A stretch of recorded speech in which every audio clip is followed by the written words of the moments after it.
بسم اللہ الرحمن الرحیم۔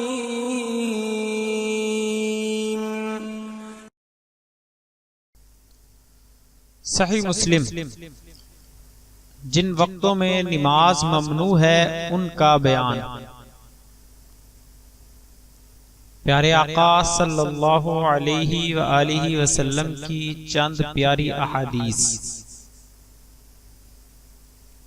سیدنا عبداللہ بن عباس رضی اللہ عنہما نے کہا کہ سنا میں نے کئی اصحاب رسول اللہ صلی اللہ علیہ وآلہ وسلم سے کہ ان میں سیدنا عمر بن خطاب رضی اللہ عنہ بھی ہیں، اور وہ سب سے زیادہ میرے پیارے ہیں کہ منع کیا رسول اللہ صلی اللہ علیہ وسلم نے نماز سے بعد نماز فجر کے جب تک سورج نہ نکلے، اور بعد نماز عصر کے جب تک آفتاب نہ ڈوبے۔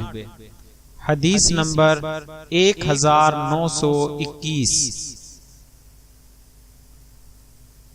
سیدنا عبداللہ بن عمر رضی اللہ عنہما نے کہا کہ رسول اللہ صلی اللہ علیہ وسلم نے فرمایا، جب نکل آئے کنارہ سورج کا تو نماز میں تاخیر کرو یہاں تک کہ خوب صاف ہو جائے، اور جب غائب ہو جائے کنارہ آفتاب کا نماز میں دیر کرو یہاں تک کہ پورا آفتاب غائب ہو جائے۔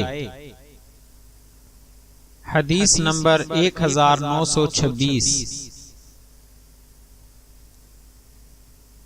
موسیٰ بن علی نے کہا، روایت کی مجھ سے میرے باپ نے کہا، سنا میں نے عقبہ بن عامر رضی اللہ عنہ سے کہتے تھے کہ رسول اللہ صلی اللہ علیہ وسلم 3 گھڑیوں یعنی وقتوں میں ہم کو نماز سے روکتے تھے، اور مردوں کے دفن سے۔ ایک تو جب سورج طلوع ہو رہا ہو یہاں تک کہ بلند ہو جائے، دوسرے جب وقت کے ٹھیک دوپہر ہو جب تک کہ زوال نہ ہو جائے، تیسرے جس وقت سورج ڈوبنے لگے جب تک کہ پورا نہ ڈوب جائے۔ حدیث نمبر 1929۔ مزید اسلامی معلومات کے لیے ہمارے چینل کو سبسکرائب کریں اور ہماری ویڈیوز کو لائک اور شیئر کر کے ثواب میں حصہ دار بنیں۔ جزاک اللہ خیرہ۔